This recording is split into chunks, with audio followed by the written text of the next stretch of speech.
Arrow premiered on the CW network on October 12th, 2012. Initially, I wasn't a fan. For me, it was too soon to release a Green Arrow TV show that had nothing to do with Justin Hartley. The actor that I come to know as Oliver Queen, the Green Arrow, my Green Arrow, on the hit show Smallville, which had just ended the year before. So when I watched the episode for the very first time, I immediately thought I was going to like this. Too much backstory of a new character and a new actor that I knew nothing about. I took a pass on it. In 2012, I took a pass on almost everything, actually. I was still dealing with being fired from a job that I was at for 8 years and was still dealing with depression. So instead, I went back to watching comfort shows. Everything that I watched before, I watched them again. Smallville, Buffy, Angel, Glee, One Tree Hill, until I decided it was time to watch new shows that had already ended their first season run and found out they got a second season.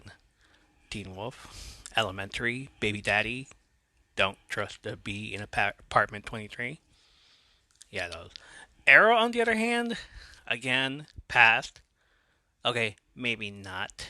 Maybe I decided to give it a little go when I found out Grant Gustin from the show Glee was going to play Barry Allen on Arrow. Yes, The Flash, the fastest man alive. Smallville didn't start adding their hero guests until later in the season, so I thought this was too soon, perhaps. This guy Arrow already wanted to build his Justice League, and yet I still haven't seen a Supergirl or a Superman yet. And then I was told to watch the show. I wanted to watch that episode that Barry is going to be in, so I figured let's start from the beginning. When I tell you that I was bored from the first season, they made this guy out to be Batman for some reason. Well, in my eyes, I gave it a chance anyways. Still looked up to see what else this guy played, and I haven't seen him in anything since. Fast forward to when the Flash gets greenlit his own show. I'm on board from the start. I guess this makes me a fan of the Arrowverse. I hated that term. Who was this guy, Stephen Amell? And why was he all over my superhero screens? And where is my other Arrow?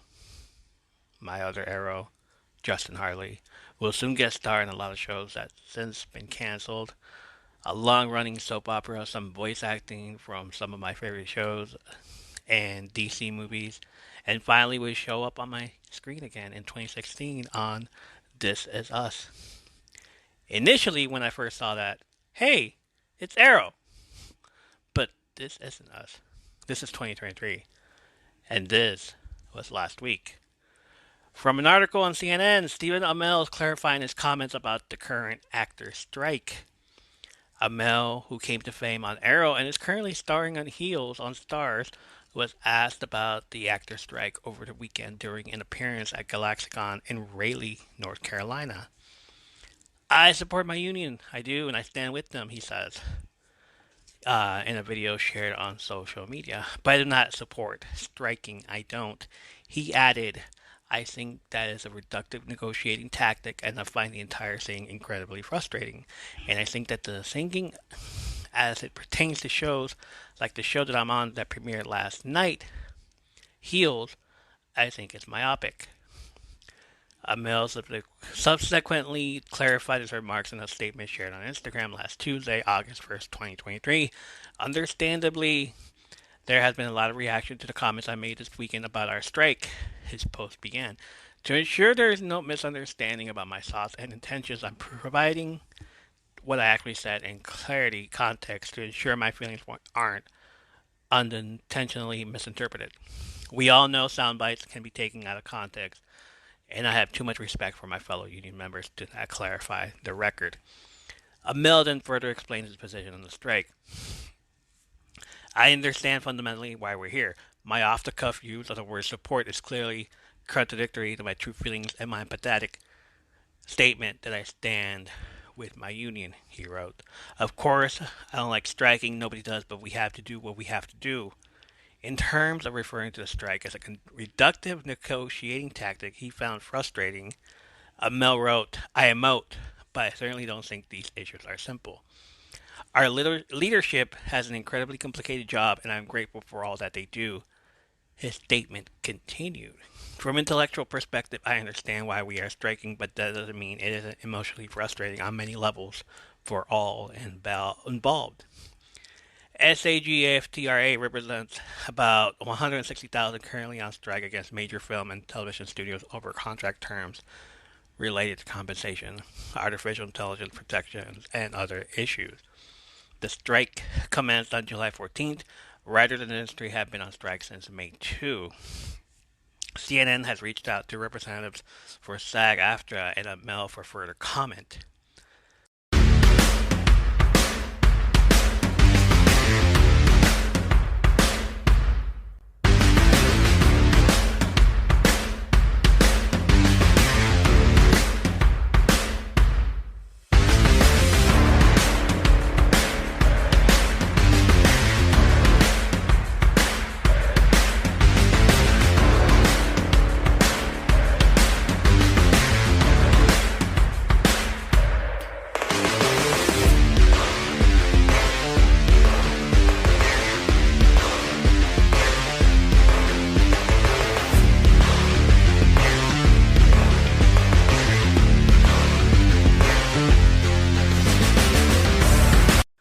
Hello again and welcome. This is from Under the Apron.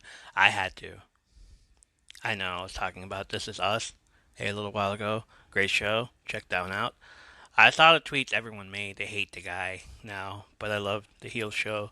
So I'm going to continue to talk about the show, but not about the guy. Kind of like respect the art and not the artist. On a little positive note, though, I went to go check what the cast of Arrow is doing now, and I couldn't even make it past the girl that played Felicity Smoke, Emily Beth Rickards. I liked her in the show. So I had to check what she's into now, and turns out she is set to star in a movie alongside the wrestlers Charlotte Flair and Liv Morgan. What it says here. The feature is based on a 2009 book, Queen of the Ring, Sex, Muscles, Diamonds, and the Making of an American Legend by Pulitzer Prize-winning author Jeff Lean. Paradise City writer Ash Avildsen is on board to write and direct the feature with Amy Schuff, Missing in America, and Ethan Robbins, Tesla, executive producing. Legendary wrestling announcer Jim Ross is working behind the scenes on this film as well. Queen of the Ring is a biography about the iconic Mildred Burke, who Rickards will portray in the film, the longest reigning champion of female wrestling. The story follows just how petite Miss Westerner used her beauty and brawn to dominate America's most masculine sport from the mid-1930s to the mid-1950s. Charlotte Flair and Liv Morgan will portray fellow wrestlers June Byers and Clara Mortensen, respectively. So, Full Circle Cinema reported that in May of this year, so I went to IMDb to check out the cast, and this is what I found out. Liv will no longer be playing Mortensen. Instead, it will now be AEW wrestler Toni Storm, and I couldn't find anything on June Byers or if Charlotte Flair is still in the movie. Others to be in the roles, of course, are Josh Lucas, who will play Billy Wolf, Adam Demo, who will play Gorgeous George, Francesca Eastwood will play a younger version of Mae Young. Marie Agaropoulos, who played Octavia on the hit TV show The 100, will play Elvira Snodgrass. Damaris Lewis will play Babs Wingo. Ash Wilson will play Vince McMahon Sr. Jim Cornette will play an NWA commissioner. And last but not least, Trinity Fatu, also known as Naomi on WWE, will play Ethel Johnson.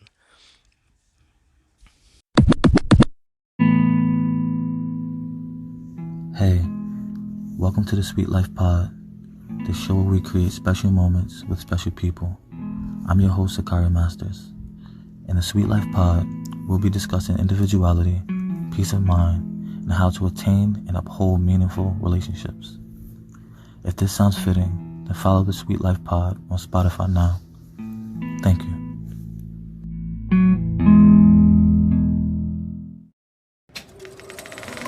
Movies and feelings. Pop, pop. Bring Your Own Popcorn is a podcast that dives into people and the movies who love them.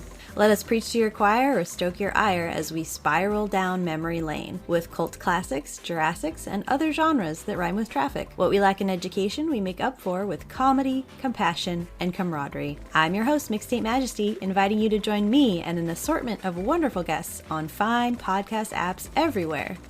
Bring your own popcorn.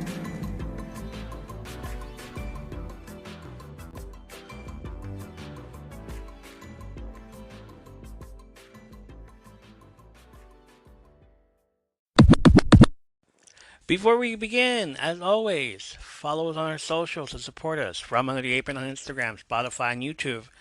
On the threads as well. Apron underscore stories on the app formerly known as Twitter X.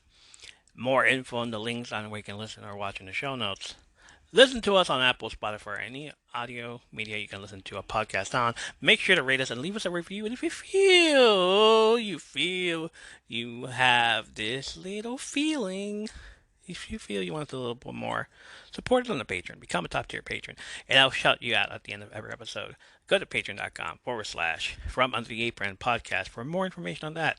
The link will be in the show notes. Alright, so Heel Season 1, Episode 4, Cutting Promos. Cutting promos means performing the talking segments of a wrestling event as opposed to the wrestling itself, with promo being short for promotion. It aired on September 5th, 2021, directed by Jessica Lowry, again written by Daria Bosington. The synopsis of the show: after a house fire forces Jack and his family to move in with Carol and Ace, the two brothers put their differences aside and their heads together to generate a DWL promo to further grow the league's fan base. So let's start with what happened. So at the end of the episode, last week's episode, you heard the commotion that was going on with Wild Bill. He went to Willie and told her like he fucked up. You saw videos, it went viral of what he did. You saw voice messages of him telling Willie, and not even him telling Willie, but the fact that he was arguing while stuff was going on. So here we start off with this. Days ago, Wild Bill attends a board meeting to discuss the new redesigned title belt. One of the young execs is holding a title belt that glows and says they are still waiting for the boss to sign off and the redesigned logo, which will go in the center. He explains that if fans sit in the nosebleed seats, the current belts are really hard to see, but this revised and improvised title belt is highly visible. Another young exec tells him the dynamic redesign lands them in premium placement in stores, toy stores no less. Bill isn't impressed, as the belt now resembles a kid's toy, adding that if it needs sound effects, make it beep and boop and shit. The young exec takes it on board and says it's perfect. Kids will love playing with it even more. Bill puts his cup of coffee down and tells everyone that yes, that's all it is, a toy. A toy he fractured his skull for, a toy he got 2 knee replacements for, a toy he watched a lot of friends die in a effing gutter chasing it down. He scares the young exec, and his boss, Maria Acevedo, played by Sharon Connolly, tells him to please remember this is an office and not a ring. Bill tells Maria that this is all a ring. Maria whispers to Bill that as a former champion they need him to get behind it. Bill says this belt looks like a piece of shit. However, he will reluctantly endorse the belt as it's what the company asked of him. They all leave the conference room, and while Bill stares at the glowing belt. After the meeting, he catches a plane to Cleveland. During the flight, he becomes so intoxicated with 6 tiny bottles of old fashioned. He gets up to grab his luggage from the overhead and takes it to the bathroom, grabbing maybe 6 or more tiny bottles of old fashioned. He walks inside the bathroom, and possibly minutes later, he is checked up on by a steward. He exits the bathroom naked, with nothing more than a hat on his head, his robe, and the glowing belt around his waist, for the other flyers to record as he's yelling and screaming, "This is what he thinks of their toy belt, you corporate cunt." He continues to go to the back of the plane naked while the stewardess gets on the phone and calls for an air marshal. This scene actually happened in real life. For those that know where this is going, Yes, I'm going there. For those that are new here, either you've seen this play out in documentary form on Dark Side of the Ring or just heard of it throughout the years. This is taken from the Wrestling Wikipedia site. On May 5th, 2002, a number of WWE wrestlers and management members flew from Great Britain to the United States following the end of a European tour, which concluded with a British pay-per-view event, Insurrection 2002. On the now infamous flight, dubbed the Plane Ride from Hell, there were a number of incidents involving the management and wrestlers that were later attributed to the heavy drinking on the flight, partially because the flight was delayed for an hour before takeoff. This part of the incident, Wild Bill exposing himself to everybody in the plane, is similar to that of what Nature Boy Ric Flair did. The 16-time world champion allegedly disrobed during the flight and then re-robed with nothing on underneath. Flair would go on to be named in a sexual harassment lawsuit from sport jet flight attendants after accosting two female flight attendants while partially nude. Present day, Jack rushes to Thomas' room at the sound of the smoke detector. One of Thomas' outlets have caught fire and it quickly spreads, forcing Stacy and Thomas to leave the house as Jack extinguishes the flame. Meanwhile, Bill has been staying with Willie ever since the plane incident. Willie's husband, Ted, played by Larry Clark, prepares pancakes for breakfast, where Wild Bill shows them the viral video of himself on the plane with his natural blessing out for everyone to see.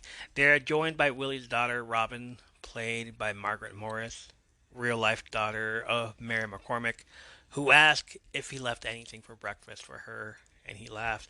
Ted asks what the casualty would Bill suspension or a fine.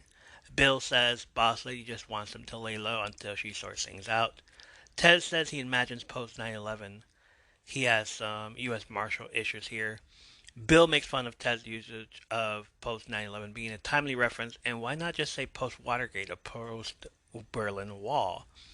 Wild Bill says the only thing he did was raid a beverage cart, and his viral video put the league back in the spotlight. Bad publicity is good publicity.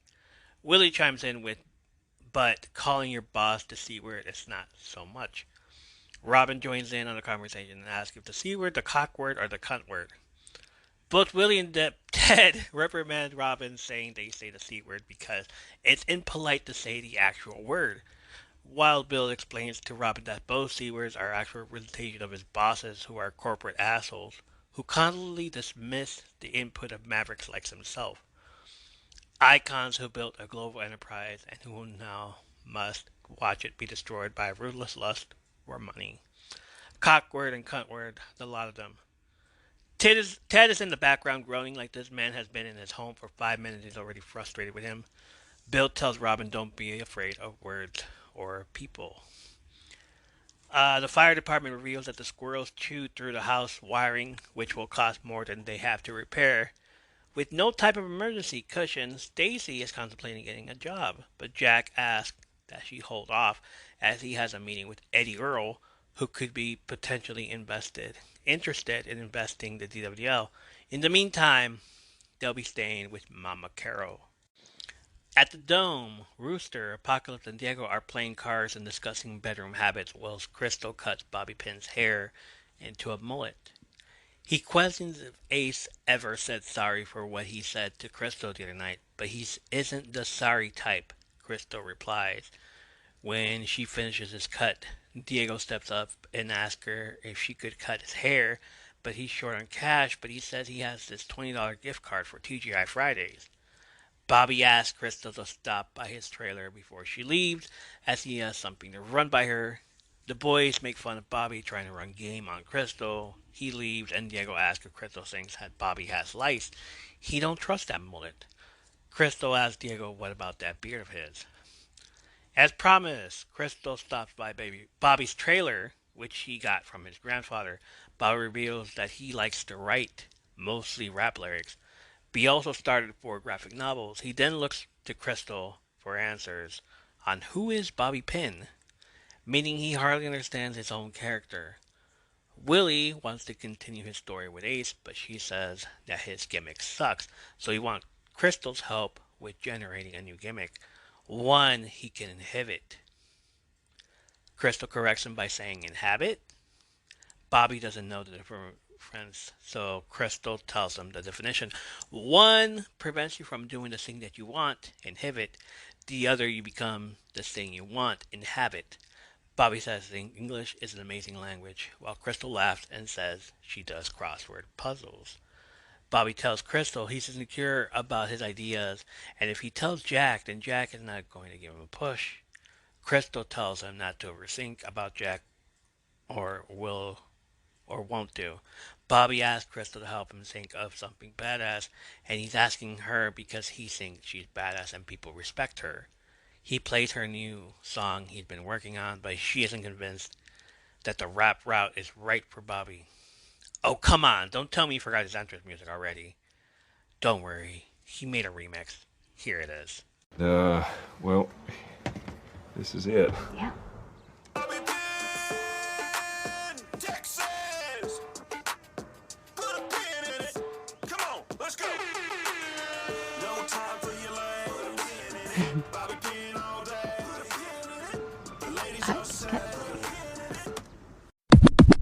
Hi everyone, I'm Lisa. And I'm Dawn. And if you've ever watched a TV show and thought to yourself, oh my god, that season finale plot twist was absolutely bonkers, Or seen a movie and thought, wow, I need to talk to somebody about this train wreck immediately. then we think you'll fit right in with our podcast, I Hate It, Let's Watch It. We watch TV shows like Riverdale and Emily in Paris. And movies like Deep Water, Killer Sofa, Rubber, and Deadly Illusions. And we give them the total rinsing they deserve. It's basically group therapy for movie masochists. So come check us out wherever you stream podcasts. Hi, everyone. This is JJ, the co-founder of Good Pods. If you haven't heard of it yet, Good Pods is like Goodreads or Instagram, but for podcasts. It's new, it's social, it's different, and it's growing really fast. There are more than 2 million podcasts, and we know that it is impossible to figure out what to listen to. On Good Pods, you follow your friends and podcasters to see what they like. That is the #1 way to discover new shows and episodes. You can find Good Pods on the web or download the app. Happy listening. Next scene, Jack and Willie approach Eddie and Annie Earl with a PowerPoint in hopes that he'll continue to sponsor them with more money. However, Eddie doesn't feel as though investing further would be wise. Supporting the DWO is good for his pawn shop, but it doesn't help with his second-hand car business, which could use the growth. But the DWO doesn't have it to reach. His biggest problem is in the name. Every show is a house show, and no one outside of Duffy cares. The DWL has little to no chance of expanding. Jack is enraged after the meeting, but Willie calms him and prevents Jack's feeling from getting the better of him. Their only chance is to prove Eddie wrong. In the meantime, Willie tells Jack to worry about his fire fiasco while she deals with Bill, who she used to be in a relationship with. Things didn't end well between Willie and Bill, so hopefully her allowing him to stay is a way to move past it. And with Bill down on his luck, he may be willing to promote to WL, though Jack wants nothing to do with him. Next scene, Wild Bill calls his manager. I didn't hear her name, so I went to go look it up. It is Paula Portis, who is being played by Carrie O'Malley, wife of Mike O'Malley, who plays Charlie Gully on this show. Paula is at the dentist and tells him to play nice until renegotiations are done. He tells her she's his manager. He gave her something to manage. She asks him if she wants her to manage his dick and how to keep it in his pants. She warns him that his behavior is toxic and that he needs to go to rehab. It's a legitimate gesture that they may respond to with some compassion. Wild Bill is to do nothing until she says otherwise. They hang up, but a little extra funny on Paula's part as she tells the dental nurse. Is that what they're called? Nurse? Dental assistant? Dental nurse? Alright. Paula tells her she knows it's a dental cleaning, but can she also get some laughing gas? The dental technician stops what she's doing and gives Paula this weird stare. Next scene is the Piggly Wiggly shopping center. Yes, it's called the Piggly Wiggly. Stacy, Carol, and Thomas go grocery shopping and discuss the possibility of Stacy getting a job, which Carol never considered as she was constantly designing, cutting, and sewing wrestling costumes for her husband and boys, who she dedicated her entire life to. It's the life of a mom, so she thought. Stacy questions why Carol never worked. Carol explains that raising kids is a full-time job if you're doing it right, and if anyone disagrees with her, then they are wrong. She says she thought she would be living elsewhere, but things turned out differently. Before the scene ends, Carol asks Stacy to grab a bag of Pillsbury flour, but Stacy says she has a coupon for another kind of flour. Carol reacts just like any senior citizen would.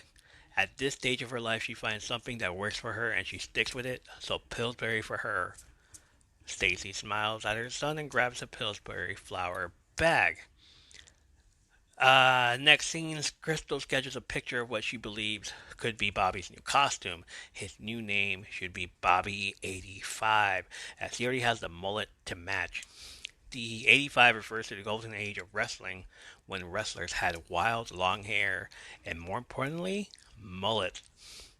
Crystal tells him it's nostalgia. People want to remember how good shit used to be, and that is what Bobby 85 would represent. Bobby says he may need to stop eating too much because Crystal drew his abs a little too good. Crystal assures him he looks good. They high five. I love this innocent little flirty thing they have going. And it's innocent. It really is innocent. Especially after the last episode where Ace just pushed her off and treated her like shit. So Bobby is trying to like look for a friend. He's not from around Buffy. You heard him in his little intro music. He's from Texas. Ace heads to the bar where he visits an old friend, Trisha, who works there as a bartender.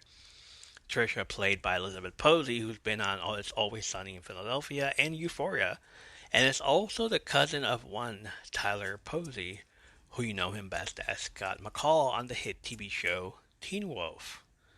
We're going full circle here. And, wrestling has more than one royal family, and so does Hollywood.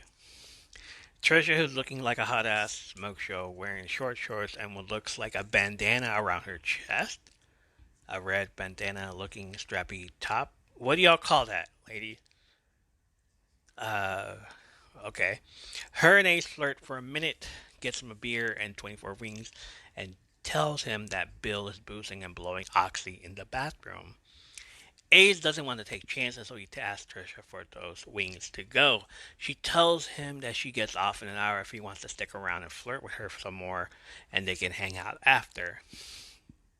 Ace doesn't know what to do. Bill then joins Ace at the bar, claiming that he's only in town for a little while until heading back to headquarters. Ace tells Bill that everyone saw his video. Bill says it helps build his brand. Just ask the smoke show over there who probably seen it. Trisha quickly turns around and quips that he needs a shave, a trim down there. He says they don't call him Wild Bill for nothing. He got untamed pubes and it... I can't with this guy. Trisha laughs and walks away. Bill turns to Ace and tells him he would eat a mile of her shit just to lick where it came out. Oh my god. Jeez. Even Ace is uncomfortable. He asks how long Bill is in town for. Bill says any day now headquarters will call him and ask him to come back up and get a new assignment. Ace intends to leave, but while Bill convinces him to stay and play pool against two other patrons, during which Bill messes up a shot and the two other players begin to chuckle. Bill asks if he wants to know the trick. Ace asks to what. Bill then goes on a tangent. Every day, 100 things happen to make me want to spit. Fucking people and all their bullshit. Their untested manhood. It makes me want to step on a frog, hear it crunch and ooze. No time for a final feeble ribbit. The regular folks, they got a lot of shit that go. Puke out the black flies. But I use it. I soak it up. That's my superpower. He then takes off his dress shirt, tells Ace to pay attention as he goes over to instigate a fight with the opposing players to prove the point to Ace that he's the best at what he does. He believes that it's an Ace too, the same as Tom. Should Ace find a way to tap into that, Wild Bill promised him that riches will flow. I kind of think I have an idea why Tom did what he did. He was not such a nice guy outside the ring to other people, but when he got into the ring, he was the best heel or face. It was like a superpower. He tapped into it. Bill mentioned something in this scene that him and Tom would do hustle the patrons and make them feel bad like Bill just did. So maybe he was done with that. That's where the mental health problem persisted. He was a shitty father to Ace when he was young, but good to everyone in their faces, and then an asshole again, like in that first episode when Ace told that girl that Tom said she probably ate the dog. I don't think he wanted to be an asshole anymore because Ace is having such a hard time tapping into that supposed superpower. How much of it did Tom tap into, and how much of it is Jack tapping into it? Later that night, Ace arrives home to find Jack, Stacy, Thomas, and Carol awaiting his arrival to have dinner. They form a prayer circle, and Thomas does the prayer. When Thomas ends the prayer with blessing his grandpa Spade, Carol informs him that Tom is in hell, which is where people who kill themselves go. Jack and Ace then excuse themselves as they're no longer hungry after Carol's tangent, which Stacy was forced to end. Crystal and Bobby go for ice cream, and Bobby thanks her for helping him come up with a new gimmick. He tells her about his parents and how they wanted him to stay the course, and he jokingly tells her that sometimes he wished life was like Mario Kart, where you can see the map of the course in the corner, and this way he can see where he's going. From that metaphor alone, Crystal reveals she would always play as Toad, and Bobby reveals he would always play as Diddy Kong. Not gonna lie, I was a big Bowser fan. If you're going to be an asshole and throw blue shells anyways, might as well do it as Bowser. What was your character? Who did you always play as in the Mario Kart Racing? Bobby thinks Bobby thanks Crystal once again for helping him. She admits when Bobby asked her to come to his trailer, she thought he was going to make a move on her. He says the only move he can do is the moonwalk. Two kids then run up and ask for a photo with Bobby. They ask for one with Crystal also, but she tells them she can do it at the dome. And then she watches as Bobby takes a selfie, doing big muscle poses with them and laughing along. Crystal remarks that he's going to be a great face, whereas Ace, on the other hand, wasn't so good with turning on a smile. Ace has given up his room to Thomas, who can't sleep, as he's thinking about what his grandma said about Grandpa Spade being on fire. Ace comforts Thomas, telling him that Grandpa Ace isn't on fire and that no one knows what happens after death. Thomas tells Ace that Grandma said it's in the Bible. Ace tells Thomas that she should reread it. Thomas asks Ace if he should tell her that. Ace says absolutely not. A good idea. In the future, he advises Thomas to just nod whenever someone says that they do know, as it's a way to end the conversation that he doesn't want to keep having. Thomas then asks who cleaned up Grandpa Spade after he was found. Ace reveals that Jack did, and that he did a good job. Thomas asks if Jack cried when he cleaned him up. Ace says he was with Grandma and that she's still sad. Thomas says that she seems mad. Ace then tells Thomas that sometimes that's the way sad comes out. He goes on to say that Grandpa Spade took his own life because his spirit got broken. Hoping to cheer Thomas up, Ace gives him a Georgia Bulldog blanket after his got destroyed in the fire. Ace goes downstairs to the basement. Jack thanks Ace for giving up his bed for Thomas while Ace sleeps in the basement with Jack, who is watching old DWL footage. Jack tells Ace how he recently cut a promo challenging The Rock. Yes, The Rock. The Rock. He hoped it would get shared on social media, but it didn't quite work out that way. Ace says, kind of like the nerdy kid who invited Taylor Swift to go to the prom with him, right?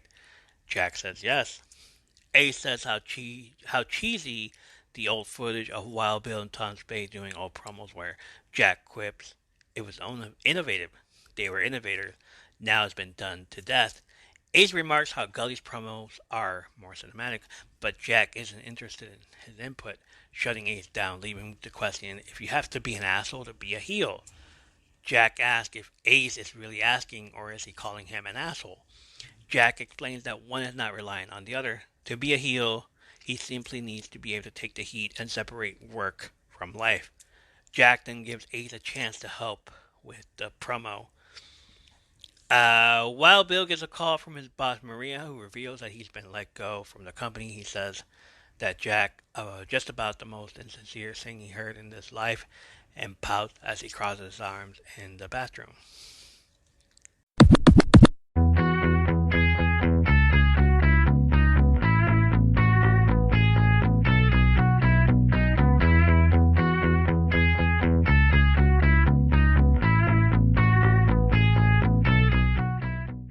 What is up? This is Fuck It, Let's Talk with your host, Christine. Monthly, I'll be here to discuss the ups and woes of parenting and explore topics with other parents, or not parents, in hopes of finding a little sanity. Just a warning, the keyword here is puke. Eventually you'll get it. So come join me where we explore honest takes on parenting and life. Don't forget to follow on Spotify or subscribe wherever else the podcast is available. Be sure to check out the polls on Anchor, where you can also show some support if it tickles your fancy. And if you want more, head on over to the newsletter, F It Let's Talk on WordPress. I look forward to chatting with you. Fuck it. Let's talk.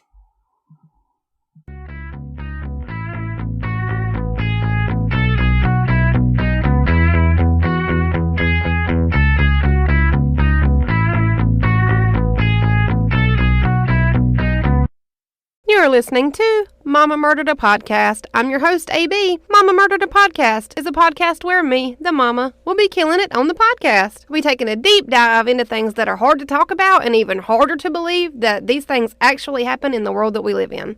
This entire podcast will be a trigger warning. I'll be talking about triggering topics while I dive headfirst into a lot of the cases that I'll be covering. New episodes will be released every week on Wednesdays because nobody likes Mondays and because Fridays are for day drinking and barbecues. Some of the case topics will be murder, of course, serial killers, like Dennis Rader, the BTK killer, missing persons cases, like 5-year-old Summer Wells, who vanished from her own yard in broad daylight in the middle of June in Tennessee in 2021. And especially the ones where it kind of seems like they just vanished into thin air, like Brian Schaefer. He walked into a bar, but he never walked out. He's still never been seen again. I'll also be covering cold cases and lesser-known cases. Join me every Wednesday to talk about all things tragic, murder, and things that happen in the downright ugliest sides of society. If you like what you hear and you want to support the podcast, you can rate me on Spotify. You can also leave a review and rating on Apple Podcast. You can follow me on Twitter and Instagram at murdered_mama. All of these things are free and they only take about a second to do, and it really does help grow the podcast. If you have any case suggestions, please send them my way. You can send them to the email address mamamurderedapodcast@gmail.com. The next scene, the next day, Crystal's catching a potential costume for herself, with the Duffy Championship being held up high in the air. Bobby arrives at Crystal's with his costume and is excited that she has a trampoline that is perfect for practicing how to wrestle. He gets to the bathroom to try on the costume. Bobby tells Crystal that he intends to tell Jack and Willie that she helped his gimmick, but Crystal insists that he doesn't, as she's just a valet and she needs to fly low for the time being. While Bobby will respect her wishes to him, she's more than a valet. She's super smart and talented. Yeah, the people at the top may not see it, but they do. If anything, she deserves a push. Bobby puts on a white furry mink coat and poses for Crystal with his white and pink trunk that read Bobby 85 on his behind. Crystal then comes to the realization that he should just stick to being Bobby Pin, who is a good guy by her account. They both then get a text from Jack that they're shooting a promo. The DWL films their first promo at the gas station where Crystal works as a cashier, a role that she maintains even in the promo as Bobby is blindsided by Ace, fresh off his heel turn. Ace says, "Will you look what the cat puked out of her gizzard?" A fight breaks out between the two and around the lot. They both end up on the bed of a truck, which is going inside the car wash, and they continue to fight each other as the camera catches their squabble, which ends with Jack knocking them both to the ground and telling them both if they got a score to settle, they gotta do it in the ring, and whoever wins gets a shot at the DWL Championship. The camera zooms in and on the belt that Jack has around his waist, and he yells, "Cut." After shooting the promo, Willie asks Bobby if that's his new gimmick. Bobby says yes, he's just a regular guy. Jack approves and says he's a man of the people. Ace says he can do that promo again if you want. Crystal says they're paying her to close down for an hour, so why not? Ace asks Jack if cats have gizzards. Rooster says, hell no, cats don't have gizzards. As him, Diego, and Pac make fun of him, but tell him to blow his hair and put some mousse on. Jack laughs and tells Ace that it sounds good. Keep it in. After a few more takes and recordings for another hour, Ace pulls Crystal to the side and says that she did great. He asks if she wants to celebrate their first cinematic promo, but she asks to get back to work. Ace practically pushed her to the side and told her he's not with her anymore. So, plus, after Ace takes Crystal to the side, you saw the look on the boys' faces, especially when Rooster looked at Bobby. It's almost as if Rooster knows Bobby's flirting with Crystal and something's going on there, and the fact that Ace is trying to talk to her again. And then after Ace leaves, she seems unsure of him and annoyed that he never apologized to her for being an asshole in the last episode. He leaves and she goes back to hanging out with the boys, especially the way Bobby looks at her when she goes to him. Next scene, Stacey apologized to Carol for what happened the other night at dinner. She's presumably under a lot of stress with Tom's death anniversary coming up, but Carol would prefer not to talk about it, though Stacey wants to know how she feels, as she and Carol have never really talked much despite Stacey and Jack having been married for 9 years. Stacey tells Carol if she ever needs to talk about anything, she is there. We again get into the mental health aspect of the show. Her husband unalived himself and he left her without doing much, so how does she feel? Carol reveals that Tom never let her drive, not even to the store, and when she gets into a car now, she barely knows what to do. She's admittedly scared and just lets Ace take her everywhere. She occasionally thinks about that and gets so angry, which is why she sometimes says things. She finds that anger is more useful than grief. Stacey says she understands and felt. Carol says that no one can step into her loss for her and is the reason why talking about the past makes her so mad. Carol snaps out of her trance and tells Stacey she better get going or she's going to be late. Stacey hugs Carol, which is what she probably needed. As Stacey walks away, Carol lets out a huge sigh of relief. Willie finds Wild Bill peeing in the lake later that night, where he reveals to her that he was fired. He overheard Ted and Robin talking about the promo and questions why they didn't come to him, but Jack doesn't want to be anywhere near Bill. He accuses Jack of being the reasons Tom killed himself. Willie gives Bill an ugly stare. Wild Bill is drunk again and he's talking, so of course he asks Willie if he fucked up his business relationship with Jack like he fucked up his whole life up. He sees her looking down her nose at him. He tells Willie her life ain't all that perfect. He then goes Willie into a fight, calling Ted a wiener, asking if Ted knows Bill used to tag his wife and still allows him in his home, and saying that it's too bad he wasn't around to pay for Robin's abortion. In a fit of rage, Willie attacks Bill and he stops her from hitting him but acts like he's about to punch her and fakes it. He tells her she didn't move and laughs. She's taken hits before, and if this was a relationship, then Bill must have abused Willie before. She walks away, heading into the house. Bill says this is why she is the greatest. The following morning, Ted has thrown out all of Bill's belongings outside the house and onto the driveway, telling him that he can book a hotel by the interstate where they have rooms, free breakfast, and all the syrup he can eat. Later that night, Ace arrives at Crystal's to find Bobby and Crystal jumping on the trampoline outside of her trailer, though he remains hidden behind the parked cars, acting like a jealous ex, and lurking as Crystal gets on top of Bobby and pins him.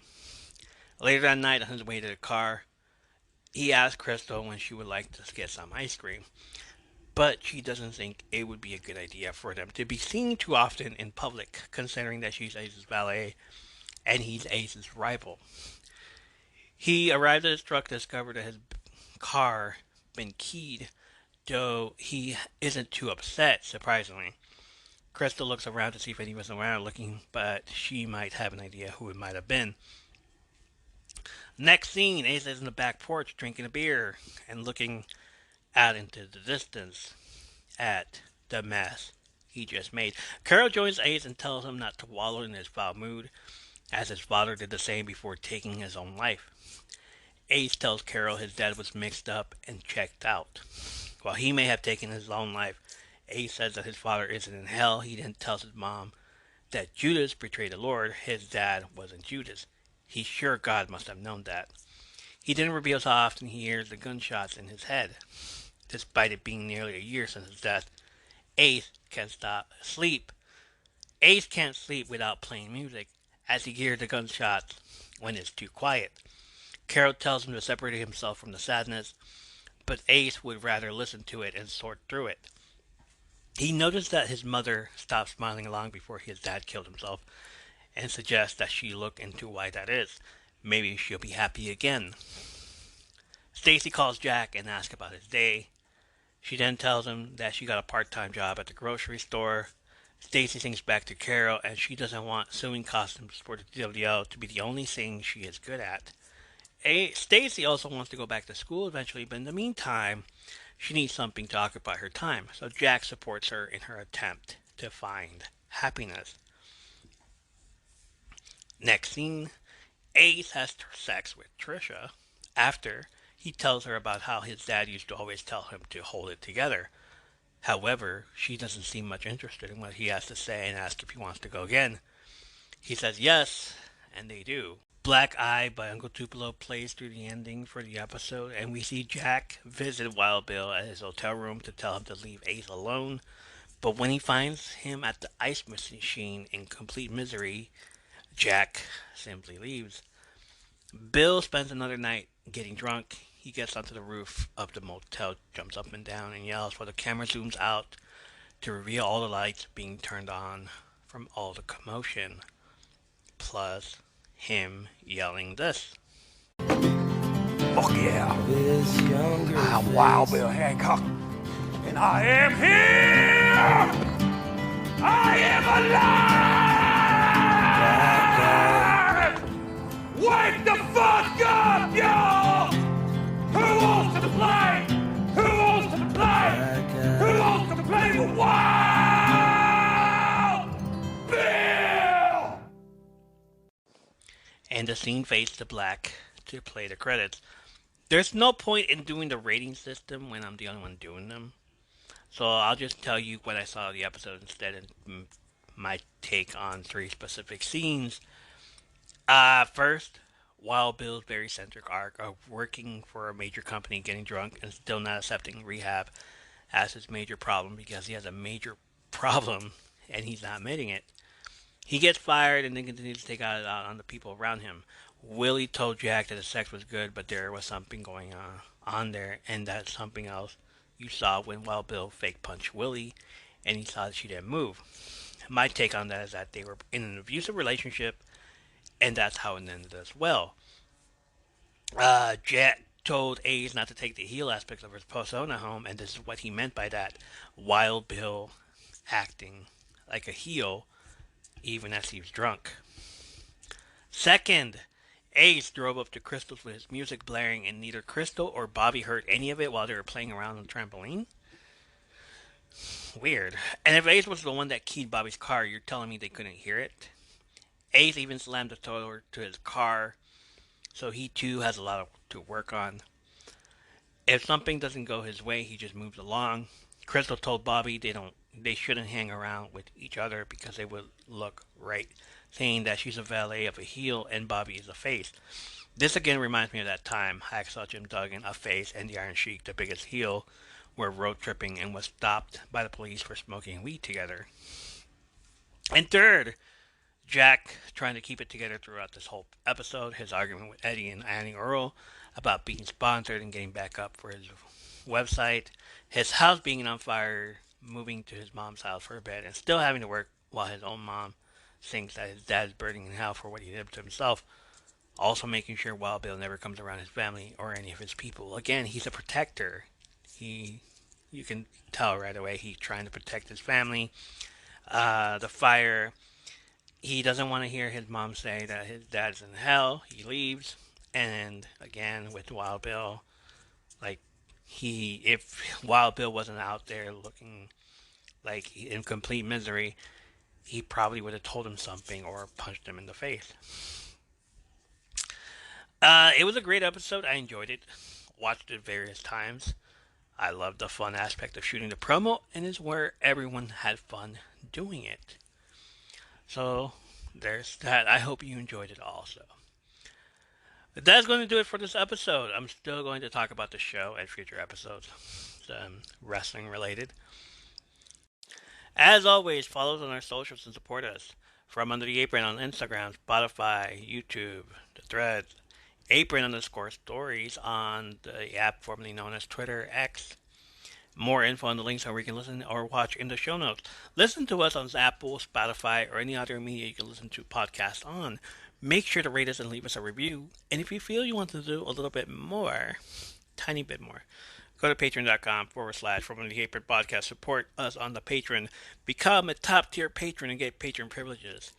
And I will shout you out at the end of every episode, like Babel B, Menace Smiling, Stephanie M, Dark Freight Creations. Check out darkfreightcreations.com for all your fancy candle needs. Oh yeah.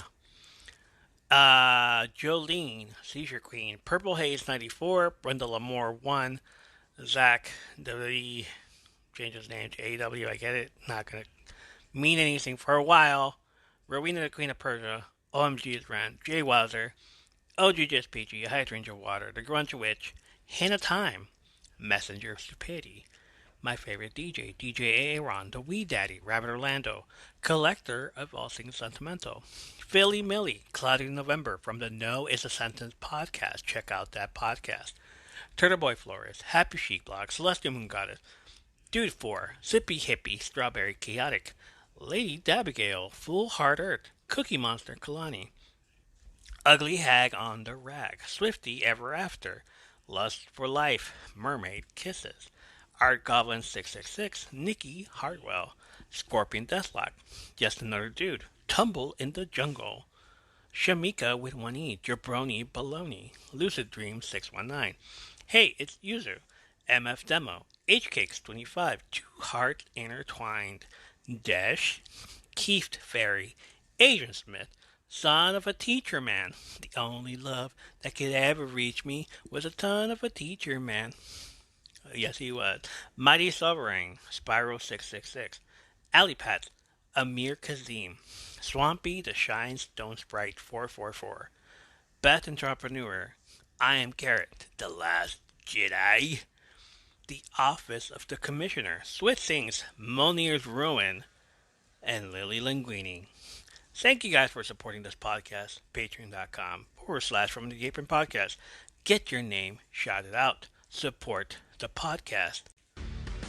Check out the show notes for links to other podcast trailers that you heard on this episode. Send us a message of your favorite wrestling stories, questions, comments, ratings, and requests at our email. It is FromUnderTheApron@gmail.com. Thank you for joining, listening, staying the gift, and being a huge part of this community. Tell your friends. Join us next time for more stories, movies, and TV show reviews like Heels, as well as wrestling-related stories when we come to you from Under the Apron. Stay wet.